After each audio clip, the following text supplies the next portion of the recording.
নারী জাতি খুব ভয়াবহ জাতি। এই ছেলে, আজ থেকে তুমি কোনোদিন আর কোনো মেয়ের সাথে প্রেমের গল্প করো না। তুমি ধ্বংস হবে, তোমার বাপ ধ্বংস হবে, তোমার বংশ ধ্বংস হবে, তোমার জাতি ধ্বংস হবে। ওকে তুমি চিনতে পারোনি, ও কি জাতি? ও নারী জাতি। তুমি ওকে চিনতে পারোনি, তোমাকে ধ্বংস করার জন্য এসেছে। তুমি ধ্বংস হবা, তোমার বাপ ধ্বংস হবে, তোমার বংশ ধ্বংস হবে, তোমার জাতি ধ্বংস হবে, কেউ রক্ষা পাবা না। তুমি ওকে চিনতে পারোনি। আল্লাহর নবী বলছেন, মা তারাক্তবাদী ফেতনাতা নাজার আল্লাহ রিজালামিনা নিসায়ে, আমার জীবনে আমি ছাড়িনি কোনো বস্তু যেটা পুরুষের জন্য বেশি বিপজ্জনক হতে পারে নারীদের চেয়ে। আমার জীবনে আমি ছাড়িনি কোনো বস্তু যেটা পুরুষের জন্য বেশি বিপজ্জনক হতে পারে নারীদের চেয়ে। আমার জীবনে আমি ছাড়িনি কোনো বস্তু যেটা পুরুষের জন্য বেশি বিপজ্জনক হতে পারে নারীদের চেয়ে। নারী হচ্ছে পুরুষের জন্য সবচেয়ে বেশি বিপজ্জনক বস্তু। মুহাম্মদ সাল্লাল্লাহু আলাইহি সাল্লাম বলেন, ও নারী জাতি, মা রায় তো আমি দেখিনি তোমাদের চেয়ে কাউকে আজহাবাইল রাজুলিল হাজেম, যে বুদ্ধিমানের বুদ্ধিকে নষ্ট করতে পারে। তোমরা এমন জাতি যে বুদ্ধিমানের বুদ্ধিকে নষ্ট করতে পারো। ও নারী জাতি, তোমরা এমন জাতি যে বুদ্ধিমানের বুদ্ধিকে নষ্ট করতে পারো। রাসূল সাল্লাল্লাহু আলাইহি সাল্লাম বলেন, ইয়াকুমুল মুগিবাত, যেই মহিলার স্বামী নাই ওই বাড়িতে যায় না, গেলেই তোমরা বিপদে পড়ে যাবা। রাসূল সাল্লাল্লাহু আলাইহি সাল্লাম বলেন, ইয়াকুমুদ দুখুল আলান নিসায়ে, সাবধান তোমরা মহিলাদের কাছে যায় না, গেলেই তোমরা বিপদে পড়ে যাবা। মুহাম্মদ সাল্লাল্লাহু আলাইহি সাল্লাম বলেন নারী জাতির ব্যাপারে যে ইন্নান নিসা হাবাইলু শয়তান, মহিলারা হচ্ছে শয়তানের জাল। আল্লাহ তাআলা বলেন, নিশ্চয়ই মহিলাদের ষড়যন্ত্র কঠিন আর শয়তানের ষড়যন্ত্র দুর্বল। উপস্থিত বৈঠকের মুসলিম বোন, আমি আপনাকে শয়তান বলে গালি দিনি, আমি আপনাকে শয়তানের জাল বা শয়তানের চেয়ে খারাপের কথা বলিনি। আপনি সম্মানী শিক্ষিতা মহিলা, আপনাকে আমি আয়েশার মতো মনে করি, খাদিজার মতো মনে করি। আপনাকে অপমান খাটো করবো এটা আমি আদৌ চাইনি। আমি আপনাকে খাটো করব কেন? আপনাকে আমি খাদিজা আয়েশার মতো মনে করি। আসলে বলতে চাচ্ছি, ওই যে আপনার পাশে বসে হয়েছে দেখেন, এখনো মাথায় কাপড় নাই, ক্লাস 10-এ পড়ে। এই হলো শয়তান, এটাই শয়তান, এটাই। এর বাপ অশিক্ষিত, এর মা অশিক্ষিত, এর বংশ অশিক্ষিত, এর বাপ অশিক্ষিত, এর মা অশিক্ষিত। জন্ম দিতে পারলেই বাপ হওয়া যায় না, ক্ষমতার নাম বাপ। প্রসব করাতে পারলেই মা হওয়া যায় না, ক্ষমতার নাম মা। জন্ম দিতে পারলে বাপ হওয়া যায় না, ক্ষমতার নাম বাপ। প্রসব করাতে পারলে মা হওয়া যায় না, নীতির নাম মা।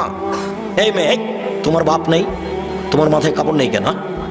তোমার মাথায় কাপড় নেই কেন? কি দেখাতে চেয়েছো তুমি আমাকে? কি বলতে চাও তুমি আমাকে? কি বলতে চাও? তোমার বাপ তো একজন কাপুরুষ মানুষ, কিছু বলতে পারে না। তুমি কি মনে করো আমি তোমাকে ছাড় দিয়ে কথা বলবো? তুমি এটা হিসাব কি পেয়েছো? তুমি একজন মুসলমানের মেয়ে, তোমার বাপ মুসলমান, তোমার মা মুসলমান, তোমার বংশ মুসলমান। তুমি মাথায় কাপড় না দিয়ে চলো কি করে? তোমার যেদিন ক্লাস 8-এ উঠেছিলে তুমি, সেদিন তোমার হাইজ হয়েছিল, তোমার বিবাহ হলে আজকে তোমার 2টা বাচ্চা হতো, তুমি এখন ক্লাস 10-এ পড়ো, তোমার মাথায় কাপড় নেই কেন? না, তুমি আমাকে কি দেখাতে চেয়েছো? কি দেখাতে চেয়েছো? মা হলে 4টে জিনিস লাগে, মার জন্য 4টে জিনিস লাগে। জাবেরের ভাষাতে বোঝা যাচ্ছে, জাবের রাদিয়াল্লাহু তাআলা বলছেন, আমি তালাকপ্রাপ্ত মেয়ে বিবাহ করেছি, আমি কুমারী মেয়ে বিবাহ করিনি। এক লে তুআদ্দাবাহুন্না, আমার স্ত্রী যেন আমার বোনদের শিষ্টাচার দিতে পারে। এই ছেলে, তোমার মা এখন বসে আছে ছোট ব্লাউজ পরে। আব্দুর রাজাক সাহেব, আমার মাকে দিয়ে আমাকে বলেন কেন? তোমাকে আর তোমার মাকে লজ্জা দেওয়ার জন্য, বেশি কষ্ট পাও যেন, এই জন্য। জাবের বলছেন আল্লাহর নবীকে যে আমি আমার বোনদের বয়সের মেয়েকে আমি বিবাহ করিনি, বেশি বয়সের তালাকপ্রাপ্ত মেয়ে বিবাহ করেছি 4টা কারণে। এক, আমার বউ যেন আমার বোনদেরকে শিষ্টাচার দিতে পারে। বলো তোমার মা তোমাদেরকে কি শিষ্টাচার দিয়েছে? বলো কি শিষ্টাচার দিয়েছে? 2, অলে তুয়াল্লে মাহুন্না, আমার বউ যেন আমার বোনদেরকে শিখিয়ে দিতে পারে। 3, অলে তুরাজ্জেলা হন্না, আমার বউ যেন আমার বোনদের মাথার চুল চিরুনি করে দিতে পারে। 4, অলা তাকুমা আলাইহিন্না, আমার বউ যেন আমার বোনদের উপরে সবসময় প্রস্তুত থাকতে পারে, পাহারাদার। একটা মা হচ্ছে ছেলে মেয়ের উপরে পাহারাদার, আমি বলিনি এই কথা, মুহাম্মদ সাল্লাল্লাহু আলাইহি সাল্লাম বলেন। একটা মা ছেলে মেয়েদের উপরে পাহারাদার। সম্মানিত দিনী ভাই বোন, আপনাকে আমি আপনার দোয়া প্রার্থনা কবুল হওয়ার জন্য খুব গুরুত্বপূর্ণ কয়েকটা সময় উল্লেখ করছি। এক খেয়ালে চেয়ে থাকবেন। আপনি তো দোয়া প্রার্থনা করতে চাচ্ছেন, হাত তুলে দোয়া করুন। আপনি দোয়া করবেন কখন এই ব্যাপারে একটু খেয়াল করুন। উপস্থিত বৈঠকের মুসলিম বোন, ব্যস্ত হয়ে পড়েন না, আপনাকে আমি কষ্ট দিতে চাইনি। এক খেয়াল আপনি চেয়ে থাকুন, আপনার দোয়া কবুল হবে কখন, আপনি কখন দোয়া করবেন। উবাদা ইবনে সামিত রাদিয়াল্লাহু তাআলা আনহু বলেন, রাসূল সাল্লাল্লাহু আলাইহি সাল্লাম বলেছেন, মান তারা মিনাল লাইলে, কেউ যদি শেষ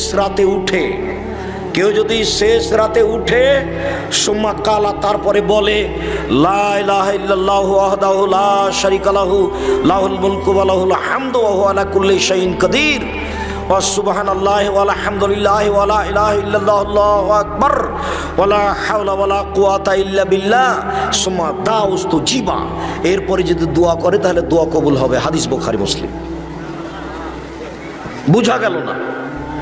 ঘুম থেকে উঠে বলবেন এই দোয়া। এই ছেলে, কারো গায়ে হাত দিয়ে থাকবে না, রেডি হও। যারা আপনারা দাঁড়িয়ে আছেন কারো দিকে খেয়াল করবেন না। আবার বলছি, ঘুম থেকে উঠে কি বলবেন? সিরিয়াল মনে রাখবেন, 5-6টা নীতি পেশ করছি, খুব তাড়াতাড়ি পেশ করছি। এক, ঘুম থেকে উঠে বলবেন লা ইলাহা ইল্লাল্লাহু ওয়াহদাহু লা শারীকা লাহু লাহুল মুলকু ওয়া লাহুল হামদু ওয়া হুয়া আলা কুল্লি শাইইন কাদির ওয়া সুবহানাল্লাহি ওয়া আলহামদুলিল্লাহি ওয়া লা ইলাহা ইল্লাল্লাহু আল্লাহু আকবার ওয়া লা হাওলা ওয়া লা কুওয়াতা ইল্লা বিল্লাহ। এখন যেই দোয়া করবেন সেটাই কবুল হবে, যেটাই করবেন সেটাই কবুল হবে। বুঝা গেল না মনে হয়? এক। দুই, উসমান ইবনে আবিল আস রাদিয়াল্লাহু তাআলা আনহু বলেন, রাসূল সাল্লাল্লাহু আলাইহি সাল্লাম বলেছেন, ফতেহাত আবু সামায়ে নিসফাল লাইলে, রাত যখন অর্ধেক হয় তখন আকাশের সব দরজা খুলে দেওয়া হয়। রাত যখন অর্ধেক হয় তখন আকাশের সব দরজা খুলে দেওয়া হয়। ওয়া ইউনাদি মুনাদিন মিনাস সামায়ে, তারপর আকাশ থেকে চিৎকার করে বলতে থাকেন, হাল মিন দাইন ফাইস্তাজাবু লাহু, কেউ কি কিছু বলছে? যে যা বলবে তার কথা মেনে নেওয়া হবে। কেউ কি কিছু বলছে? ওপর থেকে চিৎকার করে বলছেন রাত 12টার পরে, কেউ কি কিছু বলছে? যা বলছে সেটাই মেনে নেওয়া হবে। তারপরে হালমিন সাইলিন ফাইউতা, কেউ কি কিছু চায়? যে যা চায় তাই দিয়ে দেওয়া হবে, যে যা চায় তা তাকে দিয়ে দেওয়া হবে। হালমিন মাকরুবিন ইউফরাজান হো, কেউ কি কোনো বিপদে পড়ে আছে? যে বিপদের কথা বলবে আমি আল্লাহ তাকে বিপদ থেকে উদ্ধার করে দিব। আবার খেয়াল করেন, একটু খেয়াল করেন তো মুরব্বী, আপনি আমার দিনী ভাই, একটু খেয়াল করেন তো। আপনি রাত 12টা থেকে নিয়ে ভোর পর্যন্ত সময়ে যে কোনো সময় উঠে যদি আপনি কিছু বলেন সেটা আল্লাহ কবুল করবেন। আল্লাহ 3 ভাবে বলতে থাকেন। এক, কেউ কি কিছু বলছে, বললে আমি মেনে নিব। 2, কেউ কি কিছু চাচ্ছে, চাইলে আমি দিয়ে দিব।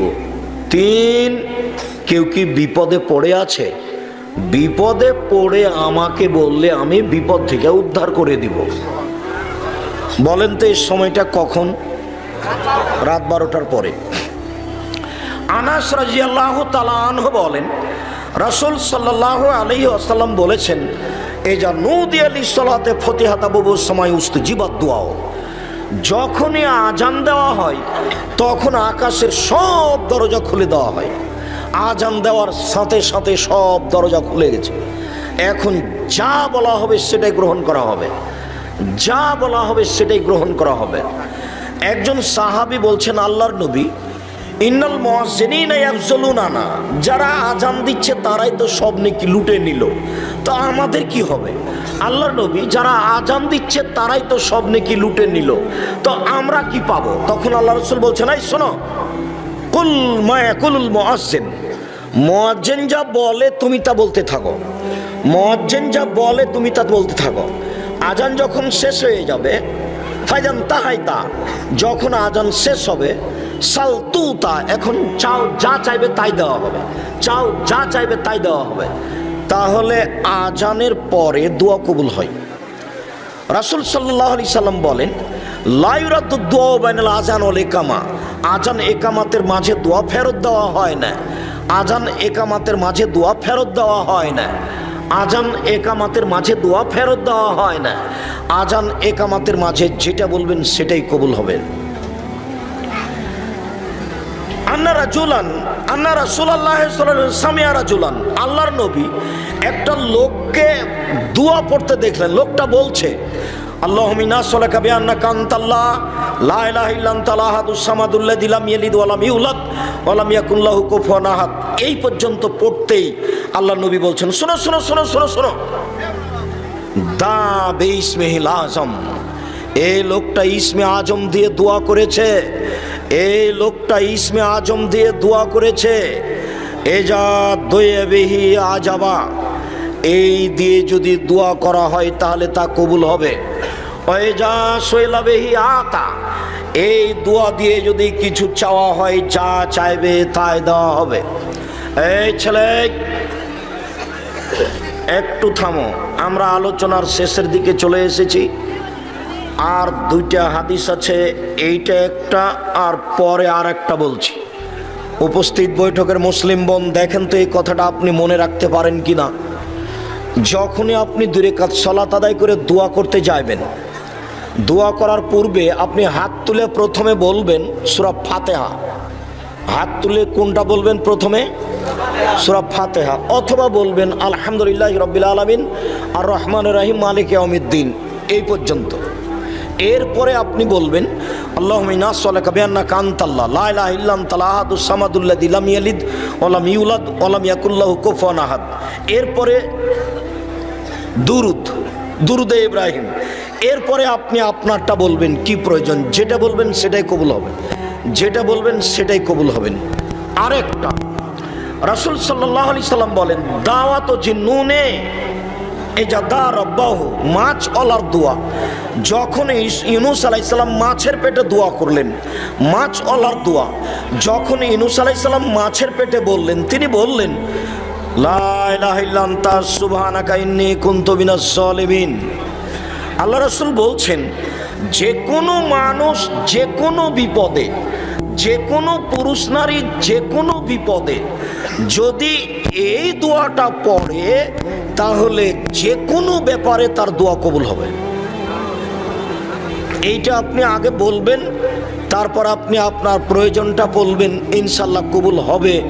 এই কথা মুহাম্মদ সাল্লাল্লাহু আলাইহি সাল্লাম বলেন। তবে সূর্য ঢোলার পরপরই, একেবারেই সূর্য ঢলে গেছে, আজান দিবে জোহরের, এই সময়ে তাড়াহুড়া করে সুন্দর করে ওযু করে 4 রাকাত সালাত আদায় করে বলবেন জোহরের পরে, যা বলবেন সেটাই কবুল হবে, যা বলবেন সেটাই কবুল হবে। তবে সাধারণত বোঝা যাচ্ছে যে রাতের 3 ভাগের 2 ভাগ পার হওয়ার পরে বললে বেশি কবুল হবে। রাতের 3 ভাগের 2 ভাগ পার হওয়ার পরে বললে বেশি কবুল হবে। রাসূল সাল্লাল্লাহু আলাইহি সাল্লাম বলছেন, ইন্না মিল লাইলি লাসাআতান, নিশ্চয় রাতে একটা সময় রয়েছে, লা ইউফিকু আবদুল মুসলিম, যে কোনো পুরুষ যে কোনো নারী ওই সময়ে আল্লাহকে কিছু বলে, যা বলে তাই কবুল হবে। এইবার একটু বলার পদ্ধতি, সুন্দর করে ওযু করে নিয়ে 2 রাকাত সালাত আদায় করে সালাম ফিরে আপনি হাত তুলে বলতে পারেন, আমার দিকে দেখেন, আল মাসআলাতু, স্বাভাবিকভাবে হাত তোলা হচ্ছে এইভাবে। আপনারা মুসলিম বোন দেখতে পাচ্ছেন কি? স্বাভাবিক হাত তোলা হলো এইটা। আর ইস্তেগাসা মানে আরো বেশি বিনয়ের সাথে বলছেন এটা এইটা। আর যদি খুব বিনয়ের সাথে বলেন ইবতেহাল, দেওয়াই লাগবে, এখনই দিতে হবে, তাহলে এইভাবে। তবে পানি চাওয়ার জন্য হলে এইভাবে। স্বাভাবিক চাওয়া, আরো বেশি করে চাওয়া, ইবতেহাল, আমাকে দিতেই হবে, এখনই দিতে হবে, দেওয়াই লাগবে। সালমান ফারসি রাদিয়াল্লাহু তাআলা আনহু বলেন, রাসূল সাল্লাল্লাহু আলাইহি সাল্লাম বলেছেন, ইন্না রাব্বাকুম হাইয়ুন করিম, নিশ্চয় তোমাদের প্রতিপালক লজ্জাশীল, বড় দানশীল, বড় লজ্জাশীল। ইয়াস্তাহি মিন আবদিহি, তিনি তার বান্দার ব্যাপারে, দাস দাসীর ব্যাপারে লজ্জা করে, শরম পায়, লজ্জা করে। এজা রাফা ইয়াদাইহি আইয়ারুদ্দাহুমা সিফরান, যখন হাত তুলে দোয়া করবে তখন খালি হাতটা ফিরিয়ে দিতে লজ্জা পান, খালি হাতটা ফিরিয়ে দিতে লজ্জা পান। হাত তুলে দোয়া করতে হবে এ কথাই ঠিক। হাত তুলে দোয়া করার প্রমাণে 42টি সহিহ হাদিস আছে। কতটি? 36টি হাদিস খালি বুখারী মুসলিমে আছে। হাত তুলে দোয়া করা বিষয়টি ব্যক্তিগত ব্যাপার। সেই দিন বগুড়াতে একটা ঘটনা ঘটেছে। এক মৌলানা সাহেবকে নিয়ে বই ছিঁড়ে দেওয়া হয়েছে। ওই ছিঁড়ে দেওয়ার ঘটনাটা ওই হুজুরের সাথে আজ থেকে নিয়ে প্রায় 25-26 বছর পূর্বে আমার সাথে হয়েছিল বগুড়া ড্যামাজানি হাই স্কুল মাঠে। আমি তাদেরকে খুব ভালোভাবে চিনিও দেখেছি। তারা আসলে পড়তে পারে এটা আমার আজও বিশ্বাস নেই, যে আসলে তারা পড়তে পারে এটাই আমি বিশ্বাস করি না। আমি আজও দৃঢ়তার সাথে নিশ্চিতভাবে বলছি ও পড়ে অনুবাদ করবে এই সাহস নাই, কিন্তু বই টেনে ছিঁড়ে দিল। এটা বহুদূরের কথা। আর বগুড়াতে এইসব দুর্ঘটনা ঘটে থাকে। আপনি বা কি বুঝেন, আপনার হুজির বা কি বুঝেন? ও জনাব, কি দেখাতে চেয়েছেন আপনি? যেই ছেলেটা মহিমাগঞ্জের ছিল, এখানে এসে হাত তুলে দোয়া করে, ওকে আমি 2-3 বছর পড়িয়েছি, আজও ওই বেটা আমার সামনে পড়তে পারবে এটা আমার সাহস, আমার ধারণাই নেই। এই ছেলে, যাও বেটা, তুমি তাকে ডেকে নিয়ে আসো, দেখিও যদি পড়ে অনুবাদ করে দিতে পারে তোমাকে সেদিন বলবো বাকি কথা। পড়ারই সাহস রাখে না, অনুবাদ করা তো বহু দূরের কথা। অনুবাদ করা তো বহু দূরের কথা, চিল্লাইলেই কিছু করা যায় না। আর যারা সাথ দিয়েছে তারা সব হুঁচলামি, হুঁসমোটার পরিচয় দিয়েছে। এটা মোটা হুঁশি বুদ্ধি।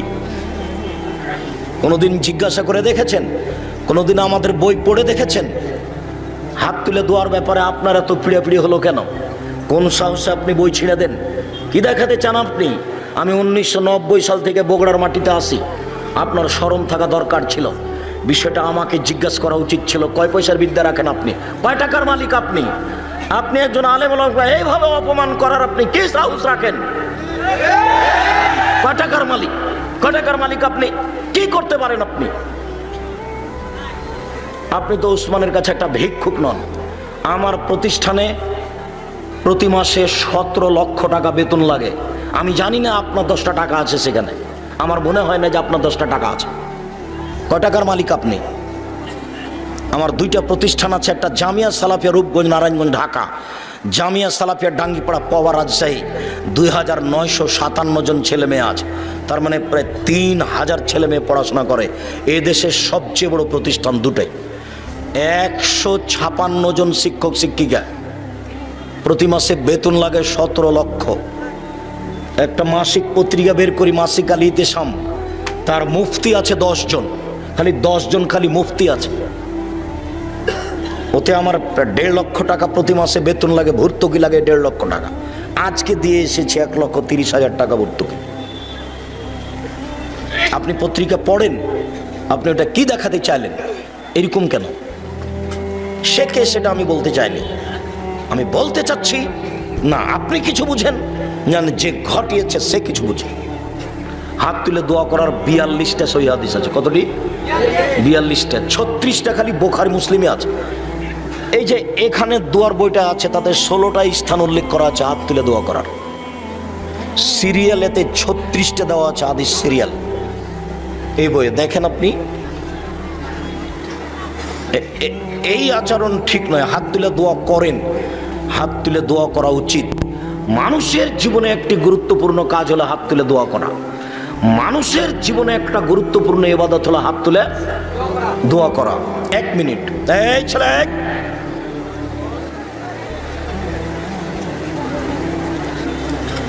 আয়েশা রাদিয়াল্লাহু তাআলা আনহা বলেন, আল্লাহর নবী ঘরে ঢুকে জুতা স্যান্ডেলগুলো রেখে দিয়ে আমার পাশে শুয়ে গেলেন। তিনি মনে করলেন যে আমি ঘুমিয়ে গেছি। আসলে আমি ঘুমাইনি, আমি ভান করে ঘুমিয়ে আছি। কিছুক্ষণ পরে তিনি উঠলেন। তিনি মনে করলেন যে আমি ঘুমিয়ে গেছি। আসলে আমি ঘুমাইনি, আমি ভান করে ঘুমিয়ে আছি। তিনি উঠে দেখলাম যে ধীরে ধীরে জুতা স্যান্ডেল কাপড় চোপড় নিলেন, দরজা খুললেন, বাইরে চলে গেলেন, দরজা বন্ধ করে চলে গেলেন। আমিও উঠলাম, আমিও কাপড় চোপড় নিয়ে মাথা ঢেকে নিলাম, নিয়ে বের হয়ে দেখলাম, দেখি কোথায় যাই। ওই যে বাকিউল গারকাতে গিয়ে হাত তুলে দোয়া করছেন। একবার, দুইবার, তিনবার হাত তুলে দোয়া করলেন। ফিরে হাঁটলেন, আমিও ঘুরে হাঁটলাম। তিনি জোরে হাঁটলেন, আমিও জোরে হাঁটলাম। তিনি দৌড়ালেন, আমিও দৌড়ালাম। আমি আগে বিছানে চলে এসেছি। তিনি এখন আমার পাশে এসে বলছেন, কি খবর আয়েশা, মোটা শ্বাস কেন? তার মানে আমি দৌড়িয়ে এসেছি যে শ্বাস মোটা হয়ে গেছে। তখন আমি বলছি, আমি তো মিথ্যে কথা বললে জিবরাইল আপনাকে বলে দিবে। আসলে আপনাকে আমি পরীক্ষা করছিলাম, আপনি আমার কাছ থেকে উঠে অন্য বইয়ের কাছে যান নাকি। যার যেটা হিসাব, আয়েশার হিসাব এইটা, আল্লাহর নবীর হিসাব ওইটা, যে কবরে যারা আছে তাদের জন্য একটু ক্ষমা চাই। তো আল্লাহর নবী কবরবাসীর ক্ষমার জন্য চলে গেলেন গভীর রাতে উঠে। পৃথিবীর মানুষ হিসাবে সবচেয়ে দামি মানুষ আবু বকর সিদ্দিক, তাকে একটু সাথে নিলেন না। পৃথিবীর দ্বিতীয় মহামানব উমর রাদিয়াল্লাহু তাআলা আনহু, রাস্তায় হাঁটলে শয়তান ও রাস্তা দিয়ে নাই, একটু তাকে সাথে নিলেন না। কত কাছের মানুষ বিছানে শুয়ে আছেন আয়েশা রাদিয়াল্লাহু তাআলা আনহা, তাকে একটু বলেও গেলেন না, তাকে ঘুমিয়ে রেখে চলে গেলেন। নির্জনে গিয়ে হাত তুলে দোয়া করতে হবে বাপের কবরে। সবাই মিলে গিয়ে হাত তুলে দোয়া করতে হবে, এটা বিদআত, এটা কাবিরা গুনাহ। আমরা চোরে করে আসছি যে কাবিরা গুনাহ করেন, আপনি করেন, আপনার বাপ করুক, আপনার 14 গোষ্ঠী করুক, তাতে কি আছে, এটা বিদআত। সবাই মিলে করে আসছি যে সবাই মিলে দোয়া করা এভাবে বিদআত। কিয়ামত পর্যন্ত কোনো মায়ের বেটার বৈধতা দিতে পারবে না। এই দেখেন, মুসলিম থেকে হাদিস পড়ছি, বুখারী মুসলিম, কবরস্থানে গিয়ে হাত তুলে একাই দোয়া করবেন। 1, 2, যুদ্ধ শুরু হয়ে গেছে। আল্লাহ রাসূল হাত তুলে দোয়া করে বলছেন, আল্লাহুম্মা ইন তুহলিক হাযিহিল সাহাবা লা তুবাদু ফিল আরজি ইলা ইয়াউমিল কিয়ামা। আল্লাহ, তুমি যদি আজকে বদর মাঠে 313 জন লোককে ধ্বংস করে দাও, কিয়ামত পর্যন্ত তোমাকে ডাকার মতো কোনো মানুষ থাকবে না। এই যে বলতে লাগলেন, বলতে আছেন, এই গা থেকে চাদরটা এভাবে ঝুলতে ঝুলতে ঝুলতে নিচে পড়ে গেল, দোয়া করতে আছেন। তখন আবু বকর সিদ্দিক রাদিয়াল্লাহু তাআলা সাথ না দিয়ে আরো গায়ে হাত দিয়ে বলছেন, এক ফিকা যথেষ্ট হয়ে গেছে, আর লাগবে না, আর দোয়া করিয়েন না। তো আবু বকর সিদ্দিক হাত তুলেননি, আল্লাহ রাসূলকে না করছেন, আরো এক ফিকা, আর লাগবে না, হয়ে গেছে, আর লাগবে না, সাথ দেননি, হাত তুলেননি। আল্লাহ রাসূল একাই হাত তুলছেন। বদরের যুদ্ধে খুব জটিল সময়, খুব কঠিন সময়। আজকে 313 জন চলে গেলে কিয়ামত পর্যন্ত মাটির ওপরে কেউ ডাকার থাকবে না। মানে খুব জটিল সময়, কঠিন সময়, কিন্তু হাত তুলে দোয়া করছেন না সবাই মিলে। এই ছেলে, খেয়াল করো, কারো গায়ে হাত দিয়ে থাকবে না, এক খেয়ালে চেয়ে থাকো। পাখি যেন তোমাকে মনে করে পাথর। ওই কথাটা চট করে মনে পড়েছে বেটা, ওই দৃশ্যটা, যার জন্য আমাকে একজন মোবাইলে দেখিয়েছে, যে দেখেন। সেদিন থেকে আমার ভেতরে একটা কষ্ট, যে ঘটনা একদিন প্রায় 25-30 বছর আগে বগুড়া ঢেমাজানি হাই স্কুল মাঠে ঘটেছিল। তখন আমার সূচনা জীবন। ওই জুমার বাড়ি নদীটা পার হয়ে জাঙ্গালিয়া গ্রামে আসরের সালাত আদায় করেছিলাম। আসরের সালাত আদায় করেছি, এখন সালাম ফেরার পরে আমাকে বলছে দোয়া করেন, তারপরে বলছে দোয়া করে দিয়ে যেতে হবে। তা আমি তো চাঁপাইনবাবগঞ্জের মানুষ, আমি বলছি, আমি কি আপনার বাড়িতে কাজ করি? আমি আপনার বাড়িতে কাজ করি না কি যে আপনাকে দোয়া করে দিয়ে যেতে হবে? আপনি দোয়া করেন, আমি উঠে চলে গেছি। ঘটনা আমার পিছনে বহু ঘটেনি তা নয়, আমি স্টেজ থেকে নেমে দৌড়াতে দৌড়াতে বাড়িতে গিয়ে আশ্রয় নিয়েছি। কোথায় স্যান্ডেল, কোথায় কি, মানুষ ইট পাটকেল মারতে থেকেছে, এগুলো এখন অবশ্য তেমন আর দেখতে পায় না। আল্লাহ অনেক মানুষকে বুঝ দিয়েছে। এই সময়ে এইটা কেন, এই শতাব্দীতে, যে শতাব্দীতে মনে করেছি যে মানুষ এটা ভুলে গেছে, এখন মানুষ মনে করেছে যে হাত তুলে দোয়া করতে হবে, ওটা ব্যক্তিগত ব্যাপার। এদিকে ইব্রাহিম আলাইহিস সালাম তার দুধের বাচ্চা এবং স্ত্রীকে রেখে দিলেন কাবা ঘরের পাশে জমজম কূপের উপর, রেখে দিয়ে চলে যাচ্ছেন। যেতে যেতে তো যা ঘটলো, ওই পাহাড়ের পাশে গিয়ে কাবা ঘরের দিকে দেখছেন, ছেলে মেয়েকে দেখা যায় না। এবার তিনি হাত তুলে দোয়া করছেন, আল্লাহুম্মা ইন্নী আসকানতু মিন যুররিয়াতি বিওয়াদিন গায়রি জিজারিন ইনদা বাইতিকাল মুহাররাম। আল্লাহ, আমার পরিবারের কিছু অংশকে রেখে দিলাম তোমার কাবা ঘরের পাশে, যেখানে মানুষজন তো নেই, ঘাস পাতাও নেই। খুব দুর্দিনে রেখে যাচ্ছেন। একটু বউকে নিয়ে হাত তুলে দোয়া করলে হতো না? বউ তো আছে, বউকে বলতে পারতেন হাজেরা আসো, খুব দুর্দিনে দুজন মিলে একটু কান্নাকাটি করে দোয়া করি। না, একাই গিয়ে হাত তুলে দোয়া করছেন ওখানে গিয়ে। সম্মানিত দিনী ভাই বোন, বলছিলাম এক বেসমিন মানুষ যদি পাপের দোয়া করে তাহলে সে দোয়া কবুল হবে না। মানুষ যদি বলে যে আমি চুরি করছি, আল্লাহ কেউ যেন না দেখে, এরকম দোয়া যদি কেউ করে তাহলে সে দোয়া কবুল হবে না। দুই, কাতিয়াতে রাহেমিন সম্পর্ক আত্মীয়তা ছিন্ন করার দোয়া যদি কেউ করে তাহলে সে দোয়া কবুল হবে না। দুই ভাই খুব ঝগড়া লেগেছে, দিয়ে এক ভাই বলছে যে আমি এখান থেকে চলে যাব যেন তোর কোনোদিন মুখ দেখতে না হয়। আর আর এক ভাইয়ের মুখ দেখবে না। চাঁপাইনবাবগঞ্জে দুই ভাই গন্ডগোল লেগে ঢেঁকিটা কেটে ভাগ করে নিয়েছে। তো ওটা থেকে এখন আর কিছু হবে? আল্লাহ যেখানে বলেছেন যে ওয়াবুদুল্লাহ ওয়ালা তুশরিকু বিহি শাইআ, পৃথিবীর মানুষ এক আল্লাহর ইবাদত করো, তার সাথে বিন্দুমাত্র শরীক করো না। ওয়াবিল ওয়ালিদাইনি ইহসানা, আর বাপ মায়ের সাথে ভালো আচরণ করো। দুই, অবিজিল কুরবান, নিকট আত্মীয়র সাথে ভালো আচরণ করো। নিকট আত্মীয় হলো নিজ ভাই। নিজ ভাইয়ের সাথে টিকে থাকা খুব কঠিন। ভাই ভাই ঠাই ঠাই, ভাই কিন্তু আপনার পরিবার নয়। আপনার ছেলে মেয়ে আর আপনার বাপ মা এরা আপনার পরিবার। ভাই কিন্তু পৃথক সদস্য। পড়াশোনা করে বিবাহ করে ও বউ নিয়ে সংসার করবে, মাঝে মধ্যে মোবাইল করে কথা চালু থাকলে জিজ্ঞাসা করবে, আর যদি কথা চালু না থাকে তো 10 বছর একদিন কথা হবে না। আর জমি ভাগের সময় পিটিয়ে ভাগ করবে, প্রয়োজনে মামলা করে। যদিও বগুড়ার মানুষ অনেকেই নয়, প্রায় শতকরা 90 জন 95 জন বা 98 জন বোনকে জমি দেয় না। বোন যদি জমি চাই তাহলে বলে যে তুই চলে যা, আর কোনদিন আসবি না, জমির ভাগ নিয়ে চলে যা। জমির ভাগ দেয় না যে সে কার চেয়ে খারাপ বলো তো? ছেলে কার চেয়ে? কুকুর শ্রীগেলের চেয়ে খারাপ। আর তোমাকে আমি বলেছি, তুমি তোমার আব্বাকে বলে দিবা যে আব্বা, ভাগ্য নিয়ে দুনিয়াতে এসেছি, ভাগ্য ছেড়ে আসিনি। ভাগ্যে যদি জমিদারি থাকে তো জমিদারি করে খাবো, আর যদি ভাগ্যে ভিক্ষা করে খাওয়া থাকে তো ভিক্ষা করে খাবো। ফুফুর জমি খাবো না। সন্ধ্যা হতে হতে ফুফুর জমি বুঝিয়ে দেন।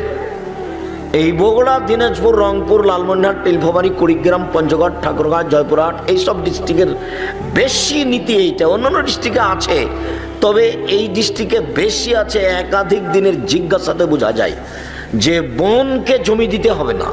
আমার বাপ যেদিন মারা গেছেন, মাটি দিয়ে এসে সন্ধ্যার সময়তে আমরা আগে জমি ভাগ করেছি, তারপরে খাওয়া দাওয়া।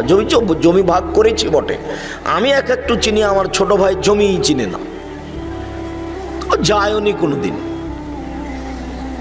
ও বরিশাল মডেল সরকারি কলেজের শিক্ষক, ওই শিক্ষকতা করে, আসে বাড়িতে, আমার এখানে থাকে, বাড়ি পর্যন্ত যাই, ফিরে চলে যাই। কিন্তু ভাগটা আমি মাটি দিয়ে এসে দেখিয়েছি যে জমিটা আগে ভাগ করি। এই ছেলে, তোমার বাপ, তোমার দাদা মারা গেছেন, তো তোমার বাপ সকালে জমির ভাগ নিবে আর তোমার ফুফু বিকেলে নিবে না একসাথে নিবে? 10 বছর হলো তোমার দাদা মরা, এখনো জমি ভাগ হয়নি। তোমার বাপের লজ্জা হয় না? শরম হয় না? তোমার বাপ ভিক্ষা করে খাবে, টাকা অপরের জমি খাচ্ছে কেন? বগুড়া ট্রেন স্টেশন আছে, প্রয়োজনে ভিক্ষা করে খাবে তোমার বাপ। তোমরা লজ্জা করে না, শরম করে না? তোমার বাপের হায়া হয় না? 24 ঘন্টার মধ্যে তোমার বাপ যেন জমি ছেড়ে দেয়, তোমার ফুফুকে জমি দিয়ে দেয়। আগামীকাল সন্ধ্যার পরে যেন তোমার বাপ জমি না রাখে তোমার কাছে, তোমার বাপের কাছে, নইলে তোমার বাপ বক্তব্যের সাথে মুনাফিকি করে। তোমার বাপ একজন মুনাফিক। বলে দিও যে আব্দুর রাজ্জাক সাহেব বলে গেছে আপনি মুনাফিক। 24 ঘন্টার মধ্যে তোমার বাপকে জমি তোমার ফুফুকে ফেরত দিতে হবে।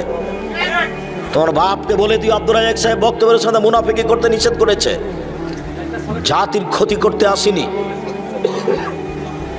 জাতির সফলতা চাইতেই জরুরি আগে জমি ভাগ দিতে হবে, তারপরে কোনো কথা। মানুষের জমি নষ্ট করে, হক নষ্ট করে তাহাজ্জুদ পড়ে জান্নাত কিনারে হিসাব করা ঠিক নয়। সম্মানিত তিনি ভাই বোন, বলছিলাম রাসূল সাল্লাল্লাহু আলাইহি সাল্লাম বলেন, সম্পর্ক ছিন্ন করার দোয়া করলে দোয়া কবুল হবে না। 3, দোয়া করতে তাড়াহুড়া করলে দোয়া কবুল হবে না। সাহাবীগণ বলছেন, আল্লাহর নবী সম্পর্ক ছিন্ন করার দোয়া করলে কবুল হবে না এটা বুঝেছি, পাপের জন্য দোয়া করলে দোয়া কবুল হবে না এটাও বুঝেছি, কিন্তু দোয়া করতে তাড়াহুড়া করলে দোয়া কবুল হবে না এইটা তো বুঝতে পারলাম না, এইটা কি? তখন আল্লাহ রাসূল বলছেন, বুঝতে পারলে না? একুলো বলে কাদাও তো ফালা মারাইস্তা জাওয়ালি ফায়াস্তাসির ফলে দোয়া বলে দোয়া করেছি কত দোয়া করলাম, কই দোয়া কবুল হয় না, তারপর অলস হয়ে যায়, তারপর দোয়া ছেড়ে দেয়, এই দোয়া কবুল হবে না। 3 মাস দোয়া করেছে, 6 মাস দোয়া করেছে, তারপর আর করে না, মানে দেখেছি যে আর কবুল হয় না। আপনার আমি ধৈর্যের পরিচয় দেখাতে গিয়ে আপনাকে আমি বলেছি যে একদিন আবু জাহাল বলছে, মোহাম্মদ যখন সিজদায় যাবে তার মাথার উপরে উটের ভুঁড়ি তুলে দিতে হবে, কে পারে? এক যুবক বলছে, আমি পারি। আচ্ছা ঠিক আছে, সিজদায় যখন যাবে তখন তুমি উটের ভুঁড়ি তুলে দিবা। তো দিয়েছে। তখন কেউ গিয়ে ফাতেমাকে বলছে, দেখো ফাতেমা, দেখো ফাতেমা, তোমার আব্বার মাথার উপরে ওরা ভুঁড়ি চাপিয়ে দিয়েছে, ওরা হাসিতে অট্ট হাসি দিয়েছে, একজন আর একজনের গায়ে লুটে পড়ছে, তোমার আব্বা সিজদা থেকে মাথা উঠাতে পারে না। তো ফাতেমা দৌড়িয়ে এসে ভুঁড়িটা সরিয়ে দিয়ে এদের গালি দেওয়ার ইচ্ছা করলেন। আল্লাহ রাসূল সালাত শেষ করে তাদের জন্য বদদোয়া করলেন। আল্লাহর নবীর বদদোয়া কবুল হলো বদরের যুদ্ধে 12 বছর পর। আল্লাহর নবীর অপমান অবস্থায় দোয়াটা করলেন, কবুল হলো কতদিন পরে? 12 বছর পর।